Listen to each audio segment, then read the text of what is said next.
Cat Shades back with some other random ass stories today. Today I'm going to go over 3 different stories having to do with death metal. The first would be how I got fired from a retirement home for listening to Morbid Angel. The second is my unpleasant trip at a CD store while buying a Cannibal Corpse album. And the third, Jesus Christ, would be how I outgrossed Devourment, particularly Mike Majewski. All right, so the first time, it's 1994. I'm making $4.75 at a retirement home called Dorothy Love in Sydney, Ohio. My job was to serve old people some food who are like 80-something years old. I'm sure all these people that I met back then are dead now. And so anyhow, feed them some food, then I'd vacuum up the shit and then, put everything back and do all this other stuff. And while doing all this other stuff, there were no old people in the area because, they'd been done eating, they're cleared out. And so I had this dubbed copy. On one side was Covenant by Morbid Angel, the other side was Blessed Are the Sick. So I'd listen to this music while, just doing my, tasks and all that. And my supervisor came in, who was overweight and unattractive, and even if she was not overweight, she would still not be attractive. And she saw it, and then she opened up the cassette player, and oh my God, this band's satanic, and keep in mind, back then, Satanism and all that was considered really taboo. Nowadays, it's like, who cares? But back then, it was considered very, very crazy, bizarre, lunatic, fringe type stuff to listen to stuff like this. Death metal scared people straight to hell back then. And she freaked out, showed the supervisor, and I was fired shortly thereafter. Oh well, lost my $4.75 job. Next,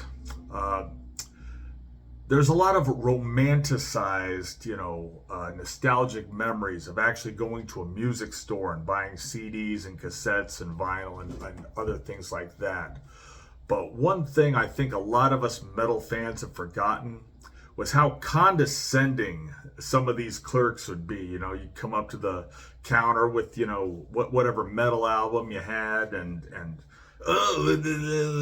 so anyhow, I bought Cannibal Corpse The Bleeding, brought it up to the counter.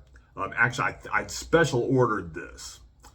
And I must have been 17 going on 18 at the time because this was late 94. So I wasn't even 18 yet. Brought it up to the counter, or ordered it, and anyhow, the woman's looks at the song titles on the back, and she's probably 17, 18 herself, and she's seeing all the Cannibal Corpse song titles, and she's freaked out and told me not to come in the store while she was working there. And this happened at the Piqua, Ohio Mall back then. So I definitely do not miss condescending, weird ass music store employees. All right, now the third story we're going to get to.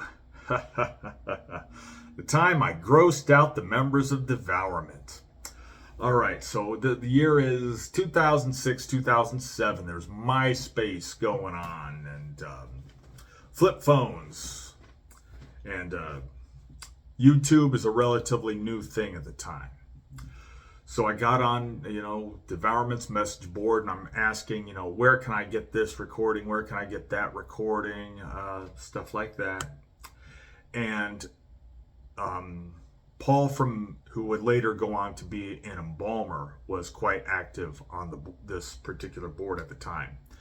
And Devourment's a pretty gross band, so I wanted to get in with the spirit of the grossness, and I registered under the name Bestiality Porn. And I thought, if Devourment's a gross band, here's some, videos of some women getting it on with horses and dogs. And I posted another video of a retarded woman getting it on with a guy. And Paul from Embalmer didn't like these videos, and Mike Majewski didn't like it either. And he was very offended, and he just went bananas. And I'm like, you guys are singing about baby killer and post-mortal coprophagia, and you're grossed out by, yeah, I'm just, I thought what I had to post fit the bill. I don't think I'm doing anything that much out of the ordinary, right? And at around this time, I had to go to Austin on business. This was about a year and a half before I ended up moving there.